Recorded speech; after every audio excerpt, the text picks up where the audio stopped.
And we're back. Nimrandir and Helwig the Last Warrior coming back from some more Pathfinder Wrath of the Righteous. And in our last video, I said we've been doing a fair bit of talking, right? We've talked to every single member of our party at this point. Yeah. So double checking that Sela didn't have anything else to say after that side quest conversation, making sure I don't dump her. Okay. It turns out even the NPCs have a lot to say. It's weird. It's been a very busy day here in Defender's Heart. So anyway, here's Anevia, from before. Remember Anevia from the tutorial? She stole some kills from us and whatnot, and then kind of hid out in the Neither village. But her muted colors blends almost perfectly into the background. She appears relaxed, but her seemingly unfocused eyes are taking in everything around her, tracking and filtering potential threats. The only tell is the way she drums her fingers on her hip near her weapon sheath. She shows no sign of her injuries and confidently leans on her previously broken leg. She pretends to have just noticed you, even though she watched you approach from afar. Oh, hey, see how they patched me up? Now I can run, jump, or dance a jig if I feel like it. So, any suspicious places in the city I should pay attention to? I'm guessing I should have asked her this before. Maybe I did and it's just not telling me? I don't know. There were a couple of spots I wanted to check out, but I didn't have time.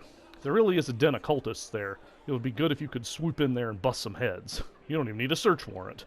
Nevia shoots me a crooked smile.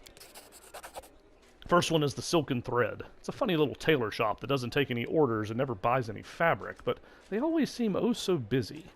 Busy with something in there, alright, but sewing ain't it. Alright.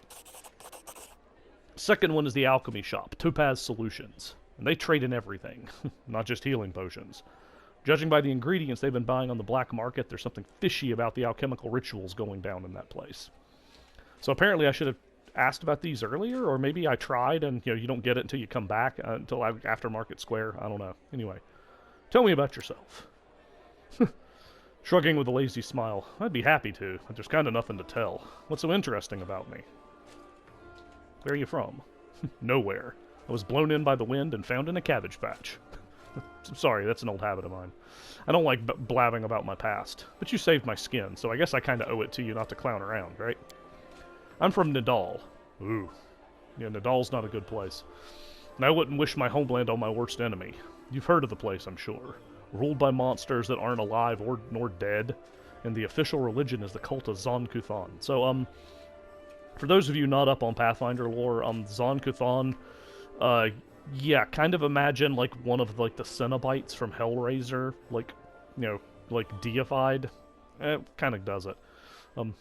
I grew up in a slum, like a weed between the cobblestones. I didn't have a dad, but I had lots of aunts and uncles, my mom's cronies. No prize for guessing the kind of business she was involved in. They gave me a set of lockpicks as soon as I could hold a spoon, and while other kids were picking their noses, I was picking pockets. When I was 12, the monks of the Silent Shroud came for us. Creepy guys with their mouths sewn shut. They're the guards in Nisroch. Mom gave me to her friends, and we hid in a secret temple of Desna. Never saw my mom again. I lay low in the temple for the next few years, kept my head down. Washed floors, fetched water, listened to sermons. Funny thing, after a while I started liking Desna's teachings. But as soon as I was old enough, I was out of there. I left Nidal and got away as far as I could. Quite a ragtag group you've got here. You mean the group we've collected, Helwig? But sure. You got that right. Only the best for you. What do you do if the knights and nobles fail to save the world? Lowlives are our only hope. How did you meet Erebeth? I was bumming around Timon a while back, doing this and that. Desden Temple sometimes gave me odd jobs. Sometimes they need people with skills like mine. On the surface, it was fine, I guess. After Nidal, the freedom of the River Kingdom should have seemed like heaven, my chance to sit back and enjoy life. But I wasn't happy. There just wasn't any joy in my new life. I was all alone. No one cared about me, and I didn't care about anybody either. I struggled to find a reason to drag myself out of bed every morning. Tying a stone around my neck and jumping into the nearest river started to look pretty appealing. One day, I was hired to follow some fellows who the local authorities suspected were Razmiran spies. Razmir is another country, ruled by a man who claims to have ascended to godhood. I won't go into it much more than that. I was stupid. I made a rookie mistake, and they caught me. It's like my body had already decided to do what my mind had been fighting. Finally put me out of my misery. Get someone else to kill me, since I didn't have the guts to do it myself. They grabbed me. I thought they'd gut me on the spot, but instead they hog-tied me and dragged me off. And just like an animal going to the slaughter, my only thought was, let's get this over with.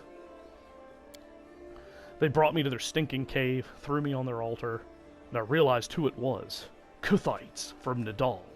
They'd tracked me down after all those years. But I didn't care anymore. Wouldn't even have cared if they'd eaten me or whatever. We all gotta go sometime, right? So I was lying there, staring at those knives pointed at me, when fate rolled the dice and I hit the jackpot. Erebeth. There she was, storming into the cave. Picture it. I'm lying on an altar with all these knife-wielding maniacs around me, and suddenly Erebeth storms in. I thought it was Yamade herself. Fierce in her shining armor, with her gleaming sword raised. She made quick work of those scumbags, chopped them up just like that. I didn't have time to blink. She untied me, and then her face lights up as she chuckles. She looked through the papers they had on the table, and she started swearing like a sailor. So much for Yamade. How'd you end up in Canabras? Not unfair. After almost becoming a human sacrifice, I knew I never wanted to leave Erebeth's side. Desna knows I fell for her instantly, and I fell hard. My misery was gone, and when Erebeth showed me what was in those papers, proof that the cultists had a nest in her home city, well, I offered to help without a second thought. She smiles warmly. She must have figured I couldn't wait to get my revenge on the cultists. I didn't give a darn about them. Yeah, sorry, I edit out even that kind of swear most of the time. It was her. I'd go anywhere with her, even on a crusade or into the jaws of a dragon. But I took to life in Canabras like a duck to water. I used to be an outcast wherever I went. Half of the crusaders are the same. After all, who'd volunteer to tangle with demons on the edge of the abyss? You gotta be either a goody two-shoes with too much honor and free time, or a misfit with no life out in the normal world with normal people. People come here to run away from their debts, their past, from themselves. So, I fit right in. What's it like living with Erebeth? It's like living. Without her, I wouldn't be. Seriously, if I were alone, I'd definitely be gone by now. Sure, sometimes we argue, can't deny that. Sometimes we bang our fists on the table and yell so loud that the walls shake. That's all about order business. But at home? Well, I'll give you an example. I've kind of always wanted to move out of that broom closet we call a house and into somewhere cozier. It ain't like they take a vow of poverty at the Eagle Watch. But every month, somehow, most of our spare money is spent on crusader business. Sure, I get mad about it, but she makes a helpless gesture. It's part of why I love her so much. You know, Erebeth has that thing that matters most for a person. Purpose in life. She's always got a reason for whatever she's doing. Her whole life is a crusade. And I just drifted around like a leaf in the wind until Desna brought us together. Now she's the meaning of my life. So it really makes no difference if we live in a mansion or under a bush. Alright, well, answers. So, thanks for asking. Telling you all this kind of made me feel better. Alright, well, great. What does she do in the Eagle Watch? Smiles evasively. Nothing official. I'm not even a knight, you know. I just hang around. You sure you want to know the details? Catching traitors and spies and cultists is no walk in the park. It's a delicate job. You can't always do it all within the letter of the law. What if we surprise some suspicious blighter with an official search? Everyone will know about it before long, starting with their cronies. And again, sneaking into people's houses at night ain't exactly legal. Crusaders can't be doing stuff like that, can they? Well, I'm not exactly a knight. Then she trails off. Alright, well, Commander Shepard style, I should go. Alright, you watch yourself now. So yeah, like I said, even the NPCs have conversations to have with me at this point. I don't think I got... Yeah, that's they'll get the scroll merchant over there on the side, as I recall. So yeah, this is actually part... I actually have already talked to this guy and got kind of, caught off guard, because I've been making references, and now... It turns out, a tall, athletic man greets me. His hair is prematurely gray and shorn close to his head in a military style. He's lean and well-groomed, and a monocle twinkles coldly in his eye. I don't see a monocle in the picture, but anyway. Bold set of his jaw and his large but agile frame attest that here is a man who is always ready to be on the move. Greetings! I am Hylor, Venture Captain of the Pathfinder Society. I've been talking about the Pathfinder Society like the in-world organization on multiple occasions. We talked about Aranka needing to join them, that kind of thing. So, sure enough, there's a big Pathfinder bigwig hanging out here in Defender's Heart. I'm not sure how I could have missed him before. Anyway. I'm the superior officer among pathfinders in this region of Mendev. However, the Society is running almost no operations here right now. Besides me, there are almost no pathfinders here. Actually, I'm only stuck here because of an old feud with a demon worshipper known as the Spinner of Nightmares. I've had to work alone, without the support of the Society. But I've made a lot of acquaintances among the local mercenaries and daring fighters. If you need any good fighters for an honest cause, talk to me. Sure, know more about you there, Hylor. What exactly are you interested in? I'm a common pathfinder. There are many others like me. Fate in my orders brought me to this land. So what I find interesting is he said he's the only, high-ranking pathfinder in the area. There's actually, canonically, another venture captain. They're kind of the, organizational heads of areas over in the capital of Mendev.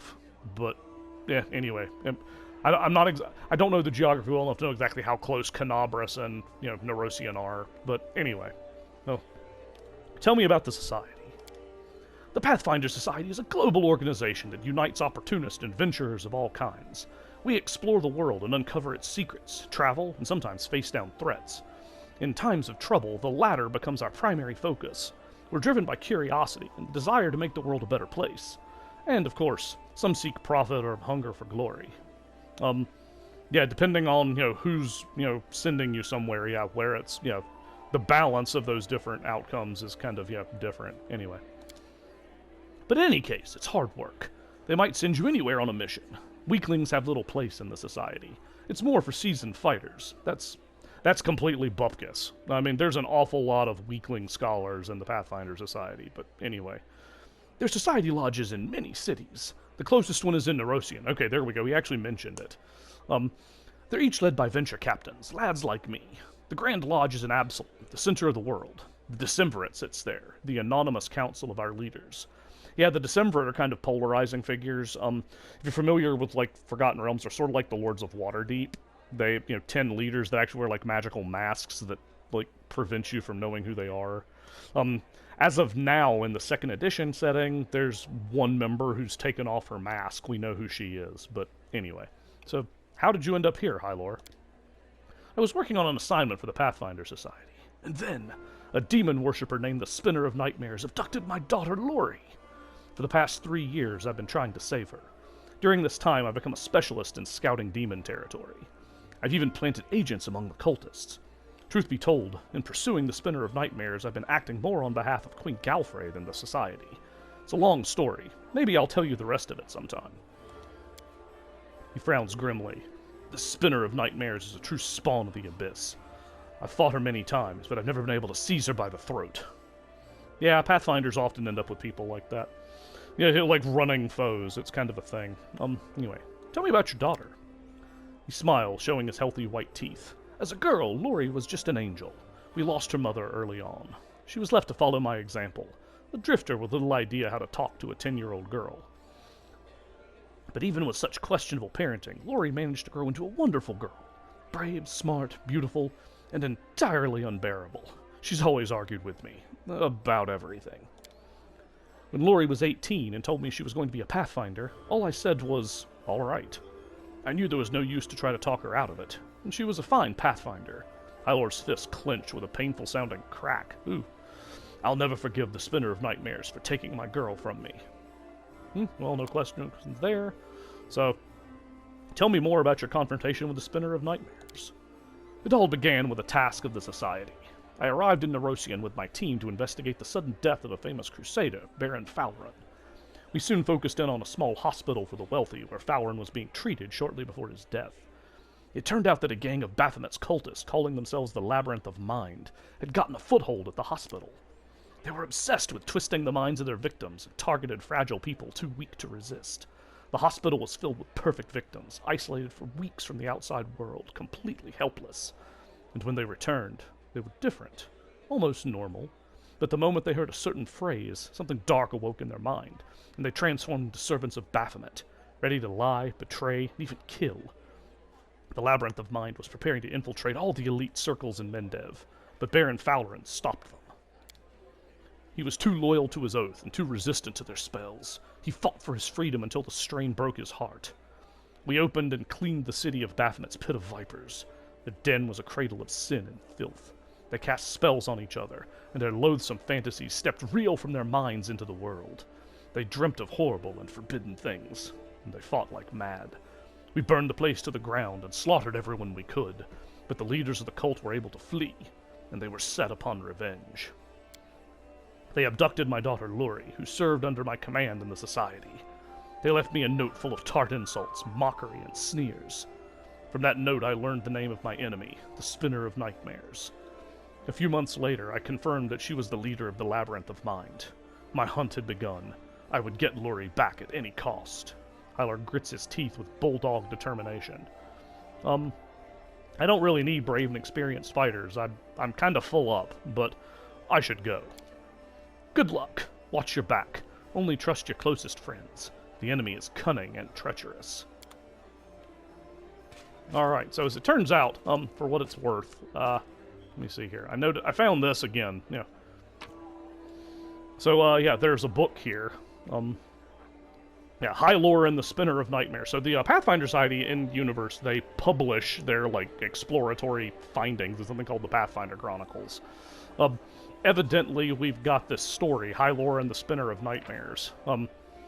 So it tells the story of one of his encounters.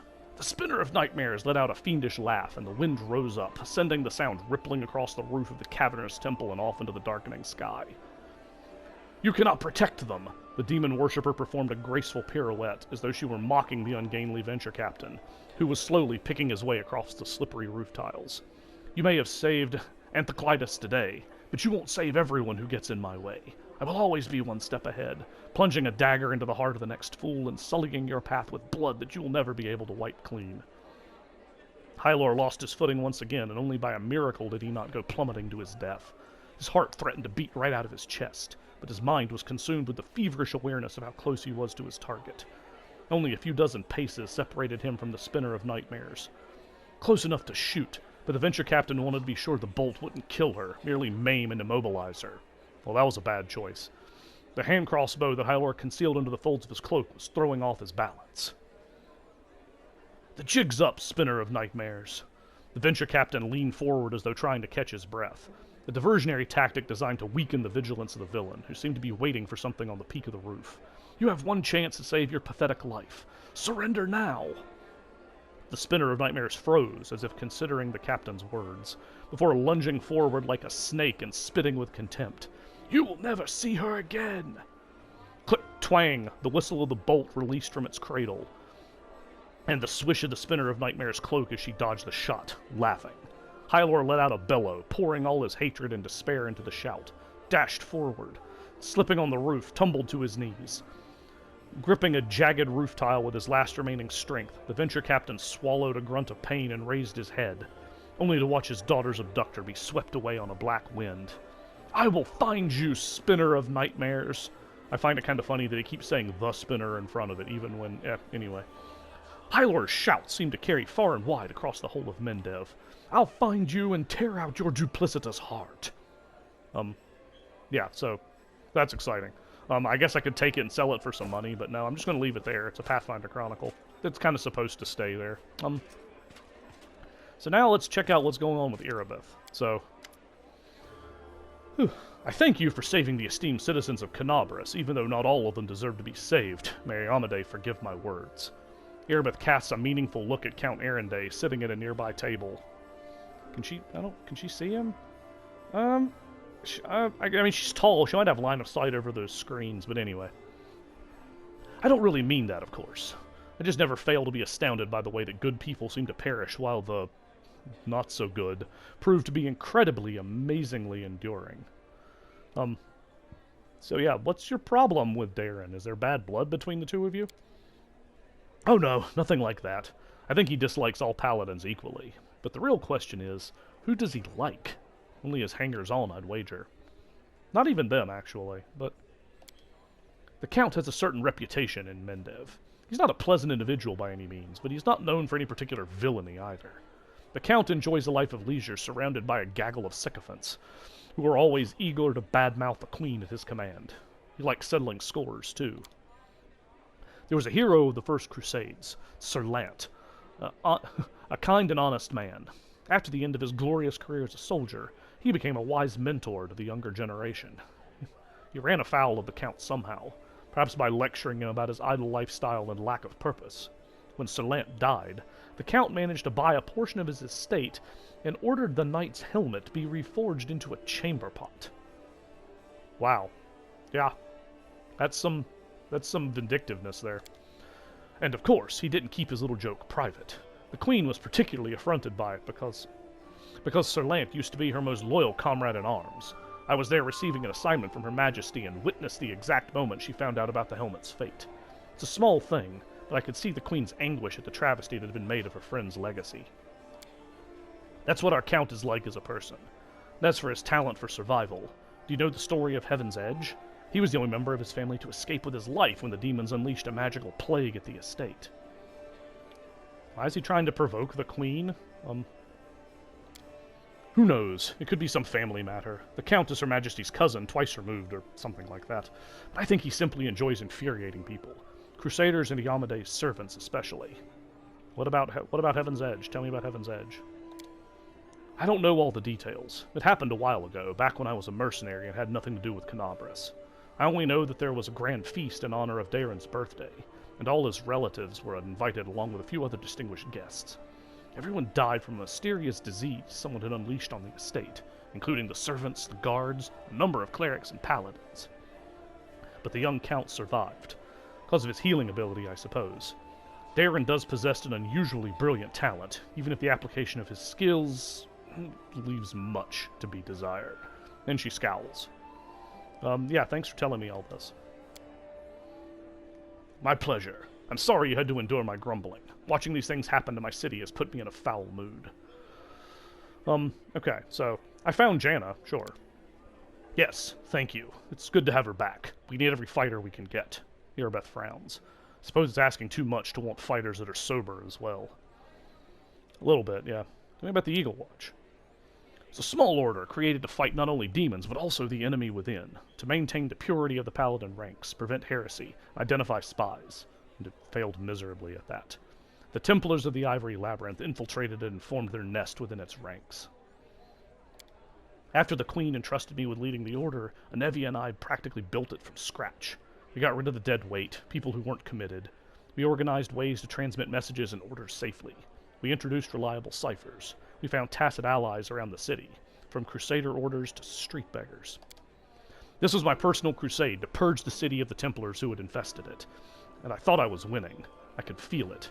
We were so close to driving the cultists out of Canabras, but it's hard to admit, but those successes didn't count for much once the demons entered the city.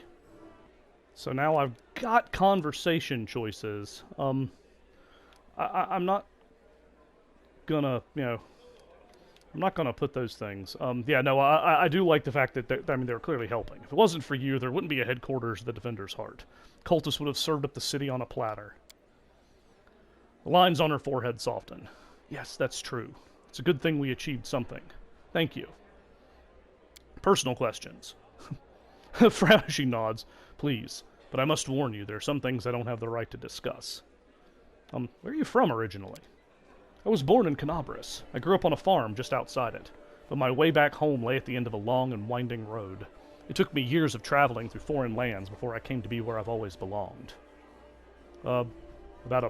Sure, paladin?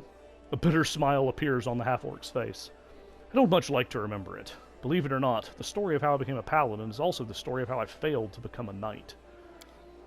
My parents were crusaders, made their souls stand together in Iomede's celestial army.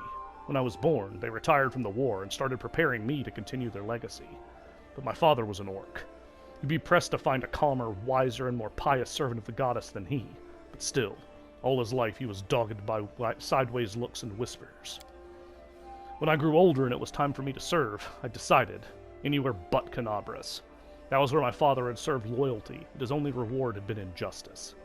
Besides, the witch hunters, led by the honorable Prince Holren, stalked the city with a heavy hand. Who knows what they'd have done to a strange girl with green skin. Instead, I went to... A smirk that looks more like a painful grimace crosses her face. You can laugh if you want, but I was young and foolish. I chose Lastwall of all places. You can imagine how well I was accepted in a country that's been battling the orcs of Belkzen since its foundation. So yeah, that was probably not a great choice. She went to Lastwall. Fun fact, second edition, as you say, yeah, how the world has progressed. Lastwall actually no longer exists because of running enemy that I personally despise. I'm not even going to name him. He aggravates me so much. Has destroyed Lastwall. But anyway, Belkson's still there. But there were many there like me, but we were all treated as second-class citizens. To the locals, my green skin was worse than leper scabs. Even my brothers in faith kept their distance. I took my vows, and the goddess granted me the powers of a paladin. But even then, not a single order would accept me into their ranks. I spent another 6 months knocking on doors before I realized a simple truth. I serve Yamade, not these people. I don't have to prostrate myself before them. So I left, as a paladin, but not a knight. It's probably hard for you as a human to imagine what it's like when the very color of your skin and the fangs in your mouth make people in the street turn their heel to avoid you. I mean no offense, of course. So, yeah. How did you end up coming to join a knightly order? That makes sense. We'll just follow the order. I left Lastwall and went traveling. The goddess guided me, and my path led me to where atrocities were happening. I often fought in exchange for gold, but never for unworthy aims, of course. I wandered the river kingdoms for a few years, killing monsters and tracking down criminals. Sometimes I thought I was just wasting time, that my true place was in Canabras. But I pushed those thoughts away. I didn't even want to think about going back. But in the end, divine providence had brought me to my senses. It happened in Timon. I was tracking a gang of bandits, which my employer suspected was a cover for Razmiran's spies. I managed to find their lair, but inside I found something far more dangerous than spies. An unholy temple to Zon Kuthon. When I broke in there, the cultists were about to sacrifice someone. The person who was destined to become my wife, Anevia. But that's another story. After I cut down the cultists, I examined their papers and couldn't believe my eyes. A network of evil cults had spread through all of Aveston, including Mendev. Worse, the documents clearly showed that their allies, the Templars of the Ivory Labyrinth, had infested my native Canabras, and were even among the ranks of the Paladins. After that, delaying my homecoming would be tantamount to desertion. Luckily, I was no longer alone. Anevia was as eager to destroy the cultists as I was. Anevia and I hurried to Canabras. We couldn't trust anyone. The papers indicated that the cultists had infiltrated everything. Luckily, I had some experience in investigation, and my beloved, she smiles warmly. She knew her way around working locks, tailing people, and trading information with the city's bottom feeders. Soon we defeated, alas, not the whole Hydra, but a few of its heads. Do you know who turned out to be the leader of the cultists? The commander of the Eagle Watch. Could you imagine? While Prelate Holren was chasing witches through the city, the enemy had infiltrated the very order responsible for internal security. The scandal reached the ears of the Queen. At first she planned to disband the order in disgrace, but then she offered its command to me, and put its salvation in my hands. Of course, there was one small catch. I wasn't a knight. But I was made commander just the same, skipping the usual progression through the ranks. So, now for what it's worth, Zon Kuthon and, demonic hordes, normally wouldn't get along with each other for, like alignment reasons. But anyway, so, shouldn't they hate each other? They should, but Baphomet's minions are masters of deception. They manipulate Zon Kuthon's butchers as eagerly as Yamade's knights. The cultists from that unholy temple didn't know the true face of their associates in Canabras. We ourselves learned the truth much later, after getting to the bottom of their nest. A little bite of XP, not much. How does Canabras feel about you? They tolerated it surprisingly well. I shouldn't have been so wary. Crusaders don't tend to be prejudiced as a rule. After all, heroes from all over the world, even from other continents, come here to fight the demons. Apparently the people were only suspicious of full-blooded orcs. There were already many like me here, and we don't have any problems. Though the locals do have their superstitions. Mendev is as merciless as Lastwall. They just have a different set of victims. I kept seeing those same sideways looks and scowls, hearing the familiar whispers. But where once they used to whisper behind my back and point at me, now they whisper in my ear and point at someone else. So strange, to be on the other side of humiliation, to wipe the spit from your face, and suddenly be invited to change position and spit at someone else. You must have figured out by now that I'm talking about tieflings. It's true there are many of them among the cultists, and few among our crusaders, and our fighters do all they can to drive away those who would be our allies. People shun them, call them a Relu's spawn, or worse, as if they chose to be born like that.